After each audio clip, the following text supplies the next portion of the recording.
Now here's the tutorial for my Lego combination safe. Now let's just crack it one more time so we can get inside. Now we need to spin this around just a couple of times to get it right, and then we bring this lever around and pull it out like that. Okay, so we'll have a look at the enclosure a little bit later, but it can be made in any way you like. So we'll just put that to the side for now. This is the main part you want to learn about. So I'll just go through a couple of points here. The way this was made was to ensure that this spins like the tumbler you see in movies, where it just spins freely around. Now you could actually use a friction pin and it would be a little bit harder to turn, but I think it adds a little bit of effect like this. So let's pull this apart and see what's inside. Okay, so there's two basic components to this Lego safe. We just have the holding box at the back here, so let's have a look at that. But before we do, we'll just have a look and see what size plates we need. So I'm using a 6 by 12 and a 2 by 12, and at the front here we're using a 2 by 8. So that's the size I wanted. But this piece at the back could be made into any size you like. It's not really that important, and neither is the enclosure. This is where all the magic happens. So let's do this. Okay, so we'll just start with a 6 by 12 plate, a 2 by 12 plate, and a 2 by 8 plate. Now that's the dimensions of this safe box, and we'll go from there. Now we just need a few jumper plates. We're going to pop those on like this. There's going to be 4 there, and we'll just leave a 2 stud gap, and we'll put another 4 in over here like that.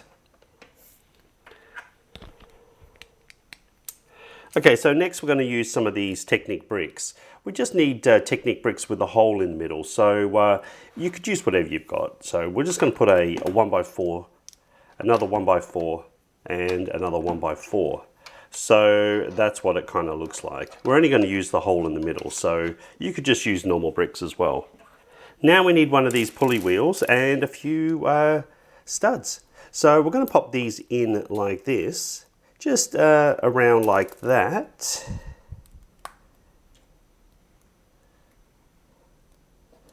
And we're going to leave one of these as a gap. So that's where the slider piece will slide into. Now we just want to make a connection here so that when it turns around, it's got something to rub up against. So let's just add another couple of studs, and that just makes it raised, and that's what we need. So we're just going to use one of these axle pins. Now this is the frictionless one. Now you can use a friction one, but I actually like my safe to actually freewheel around. So that's just going to go in on that hole there in the middle, and it should just spin around freely. Okay, so go ahead and make another one of these for the other side. We're going to need some more of these bricks again, so we're just going to pop 3 of those on like that.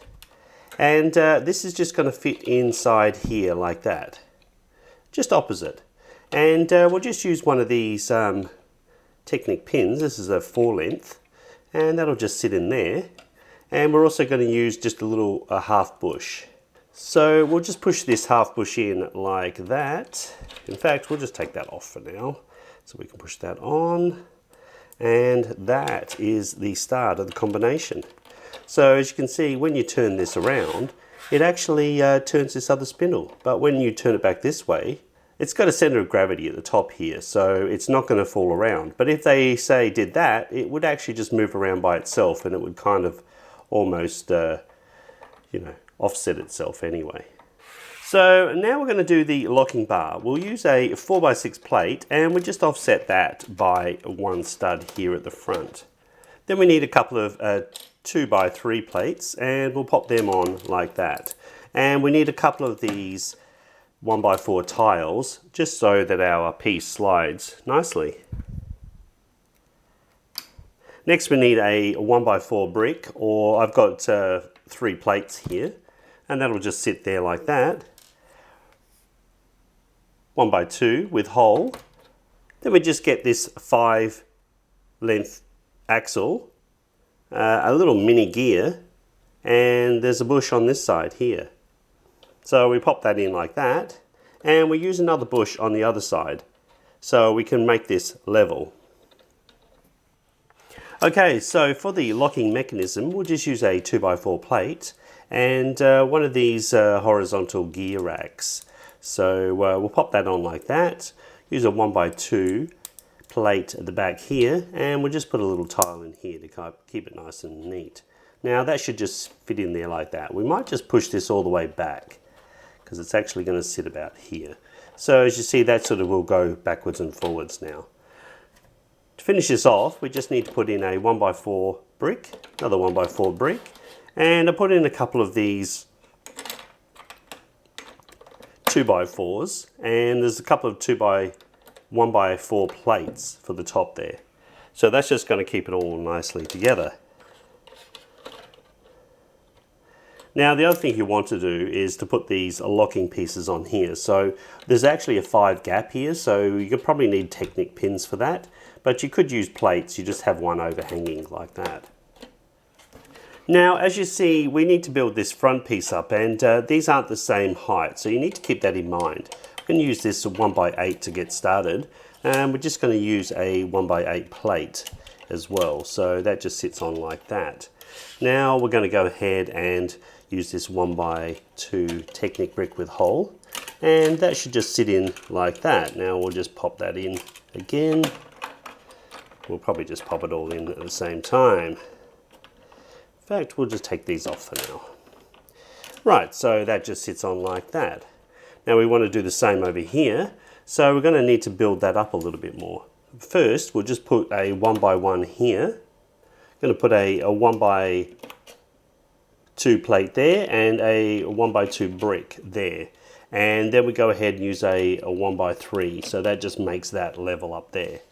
Now for this other piece here, we're going to need a 1x3 plate and another 1x2 with hole, and that's just going to sit in there like that. So we might just pop that out to make this a bit easier to put back together, and it should just sit like that. So now both will spin freely.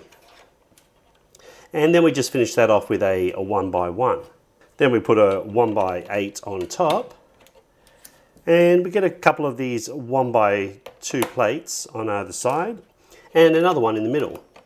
And the reason why we're doing that is because we're going to use these 1x1 with these holes, and we're going to pop them in like that. But to join them together, we'll just use one of these Lego bars. So we'll pop those in together now and pop that on like that. So that is the locking mechanism in place. Now the other thing we need to do is to just set this up. So we're just going to pop this little spindle on here. And that spins around freely, which is nice. And what we might do is just set that up so we get this other handle right. So bring it to the top, bring it back a little bit. That should just slot in like that. And then we can put this handle on here like that. And then when we wind that out, that should work nicely in there. So that's the basic locking mechanism. The rest is pretty easy. You just need to make a container for the back. And when you come to make this, you just want to make sure that you've got enough of a hole in here that this spindle can go right through. So let's just try that out. There we go. And the spindle can go right inside. So that's what you really need it to do. And that is pretty much the Lego safe. Pop these 1x5s on top to lock it in place, and just finish it off. You want to secure the back here, so we'll just use these long Lego bricks. We're just going to make sure that we put tiles on top, just to keep it all nice and level, and so it slides easily like that. So that's the basic mechanism. You can make this box any size you like, but this is the key part, and this is the bit you need to get right. As you see, this just needs to slide into whatever box you've got, and you can make lots of these, make them longer or shorter. Then we pop a couple of plates on top, And our Lego safe is complete. Now, to make sure that you know how to solve this, I put this little dot on the actual spindle so you can see where that is. We'll just put that up there for now, and hopefully you can see inside. We're just going to turn this around until that is at the top and lined in the middle there. And if we have a look down here, we can see that the dot needs to be there. So you just need to go back half a turn, and then that should just work. Okay, it looks like I made a little bit of a mistake with this other spindle. These two studs here should go on the one next to it. So let's just take them off, and we'll just pop those on to this one here. Probably we can do this in place like that. So that should now work properly. We'll just pull that out and turn that to the top there, and now that should just slide in like that. So sorry about that, guys. That's what happens when you're trying to rebuild and create these tutorials. So let's just go through that again. The gear at the back has a hole, a stud, and then we have the two extra studs here. The one at the front is a little bit different, that we have the hole there and the two studs next to it. So that should now work properly as we have seen before. Okay, so we'll just try this again. The stud goes at the top there. We wind that back half a turn, and then we should be able to slide that all the way in place like that. So make sure you make that modification, or else it's a little bit harder to actually sort out. Let's put this back together and pop this lid back on. And that is your Lego safe complete. So that is all you need to make your Lego safe. You can have a lot of fun with this, and well, you can play around with the combinations and try something a little bit different. But we know that we need to wind this up like that, and then bring it back a little bit and swing it around, and we should be able to pull this out like that. So if you like this Lego safe, well, please share with your friends. And until next time, it's bye for now.